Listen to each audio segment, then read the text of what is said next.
шийдвэр гаргалтанд ашиглахын тулд бид эхлээд энэ өгөгдөл гэдэг зүйлийг эргэлтэнд оруулах хэрэгтэй.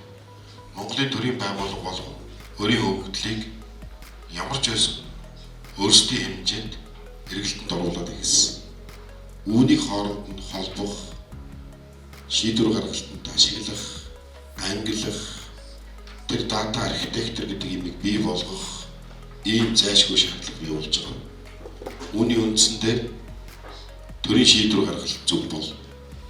Үүний үндсэн дээр төрийн шийдвэр гаргалт оновчтой болно. Үүний үндсэн дээр иргэн төрд байгаа мэдээллийг төрийн байгууллага дахин иргэнээс нэгхээ байна. Үүний үндсэн дээр бид нар машин лернинг гэдгийг хөгжүүлдэг болно. Машин лернинг хөгжсөний үндсэн дээр тэр өгөгдлийг өөрөө сураад тухайн иргэнд ямар үйлчлэгээ хэрэгтэй бэ гэдгийг ойлгодог болно.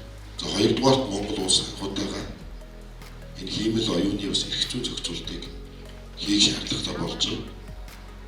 Цахим хөгжил энэ бас харилцаа холбооны нэгдсэн үндэсний байгууллага, олон улсын бусдын хөгжлийн байгууллагуудтай хамтран бидний энэ эрх зүйн зохицуултыг бас хийхээр бэлтгэл ажил хангаж байгаа. Монгол улс төрийн шийдвэр гаргалтанд хиймэл оюуныг хэрхэн ашиглах вэ гэдэг тэр эрх зүйн зохицуулт тодорхой болно.